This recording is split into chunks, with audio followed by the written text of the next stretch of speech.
Hey, what's up, guys? How you doing? It's me, Mr. 4K Upscaler. I haven't done those videos in a while.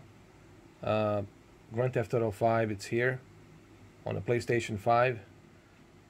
It has native 4K on the fidelity mode, locked at 30 FPS, which I'm on right now.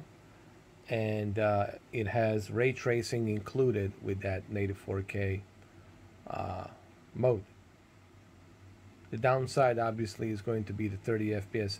Now, this is an upgrade, obviously. And how does it look on television, 4K television? Everyone will have a different experience depending on what kind of TV you have. I happen to have LG C10 from 2020, and it looks good because it's OLED. Some of you might have TCL or Vizio or maybe even Philips. I don't know. It depends on the television that you have. The better the television, the better the game's going to look. But either way, the native 4K here, it's a welcome addition to Grand Theft Auto 5 on the PlayStation 5. Does it look good? Yes, it does. Definitely does. Considering, you know, what you would normally see on a PlayStation 4 version, which is a just a checkerboard, you know, not even checkerboard, just a 1080p upscaled to 4K version of the game. So, you know, playing this on a PlayStation 4 what allows the 1080p upscaled to 4K, definitely it's not something that I would recommend. But on a PlayStation 5 version here, you are getting native 4K, a little bit of a better graphics in terms of textures and foliage, and you also have ray tracing on top of that with a native 4K resolution.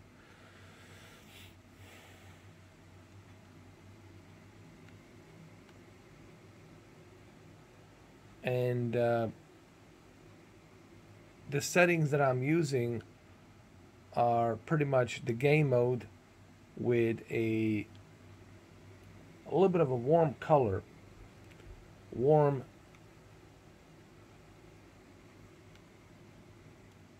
W24. So basically here, maybe I can show you really quick what I mean. So keep this like this, and let me go to my settings. Go to my settings right here really quick, and I'm going to show you. This is my game mode right here. Of course, OLED light 100, contrast 100, brightness 50, sharpness at 23. A lot of people ask me why 23. Because it's a small. This is a small 48-inch OLED, and sharpness at 23 here.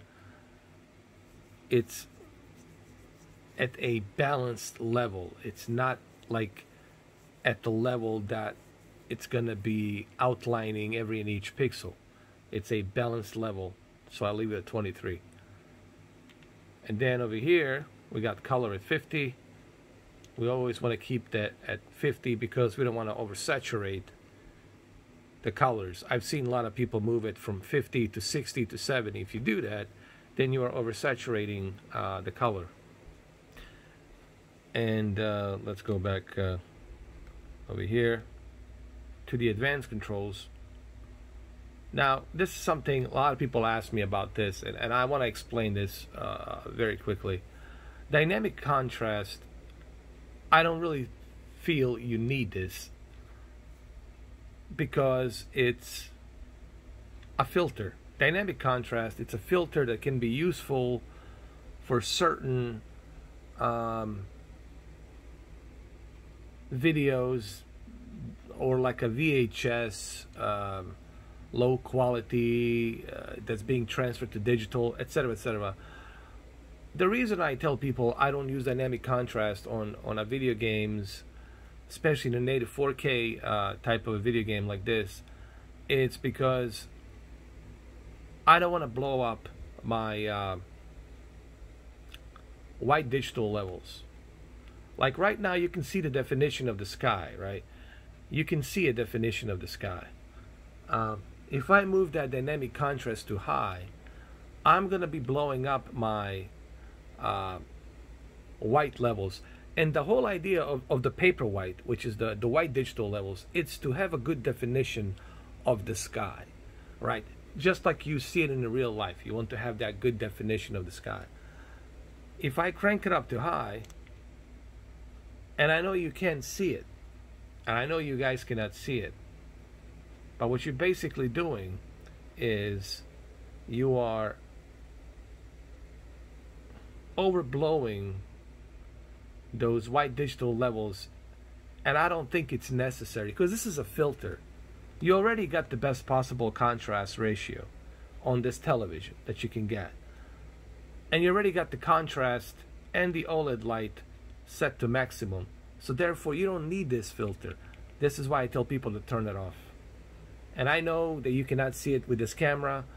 This is something you have to experiment yourself. You have to see this in person to understand what I'm saying. But believe me, turn this off. You don't need it. You don't need it. These are the filters. You don't need it because you already got the OLED light and the contrast, which is necessary for the HDR. You already got that to the maximum. So these filters on the advanced controls, dynamic contrast, I turn that off. Super resolution, turn that off. Color gamut, I keep that on automatic. The white balance, keep it on a warm 2. Warm 2, I believe it's perfect for video games. It's not totally yellow, sepia, and it's not totally cold blue. It's just like somewhere in between the cold and blue temperature, and it's good for your eyes when you're playing like long sessions. Your eyes don't get strained out by that blue UV light, so warm 2 is where I would keep it. Now, this is something that a lot of people ask me. Dynamic tone mapping, GIG off or HGIG on. Now, some games support this, and luckily Grand Theft Auto supports this, so you get a better definition of the tone mapping on the white levels on the right here, and you can see it. That definition of the clouds looks a little bit better. When you turn it on, you see a better definition of the clouds, and when you turn it off, it becomes more grayish, right? It doesn't look that good. So I would keep the dynamic tone mapping on HGIG for sure. But you have to make sure that the game supports it. Not every game supports this, so you gotta do a little research on which games support, which game doesn't. So that's pretty much what I recommend here. Now let's get back to the video game. What do I think so far about the Grand Theft Auto on the PlayStation 5? Look, it's only $10 update. You know, it's not like you're paying a full price for those of us who have the game, and I imagine everyone has this game. Here's how I feel. It's good. It's native 4K. I'll try to put it this way. I would rather play in native 4K instead of 1080p upscale to 4K. I would rather play native 4K with the ray tracing than without ray tracing. I would rather play in native 4K with a higher textures than to play something that's 1080p upscaled to 4K with the medium textures. So there's definitely some accolades to having the PS5 version. Also, the loading time, it's much faster, much quicker, instead of PlayStation 4, which takes forever. So it's a good update, but it could have, again, it could always be better. And hopefully Rockstar will patch up some more updates to make it even better, and try to learn to see if they can squeeze some more power from PlayStation 5 and Series X, and we'll see what they do.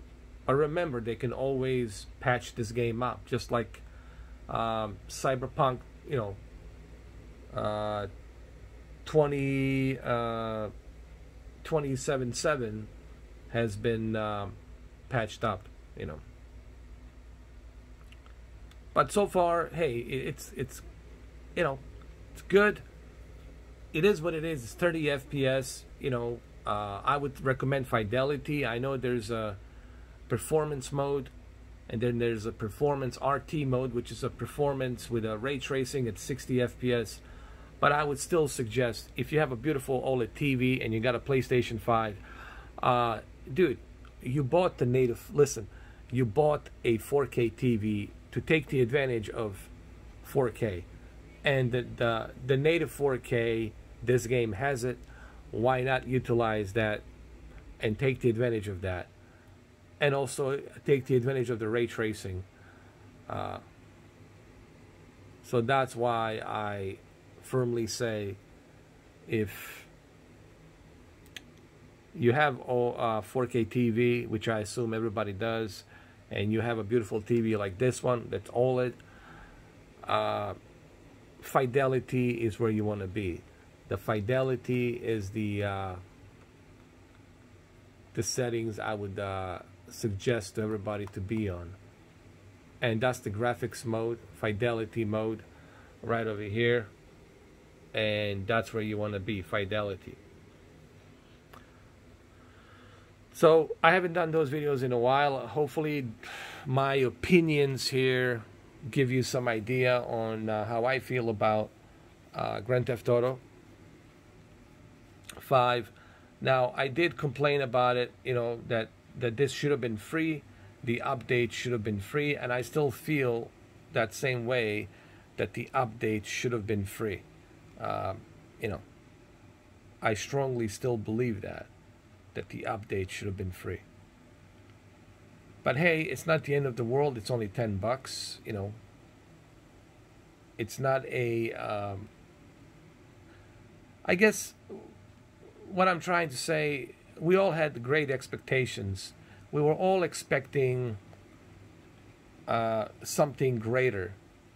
And in my opinion, we should have gotten something greater, because this game has been out since 2013, 10 years. I think we deserve something better than what they're just giving us in an update. Now, it is an update, and it's definitely a step up, a major step up from PlayStation 4 version. Native 4K, hey, it's a native 4K. Ray tracing. Higher textures, sure, higher textures. And of course, HDR and the use of DualSense controller and the use of haptic feedback, 3D audio, and last but not least, fast loading time. And obviously fast loading time definitely is going to be a major benefit here for people who played on the PlayStation 4 version or even PlayStation 3 version. You're going to benefit greatly from the NVMe SSD drive. So there you have it. Remember, these are my opinions. These are my own custom settings that I recommend. Everything I do here, it's my recommendation. If you want to use those settings, they're free.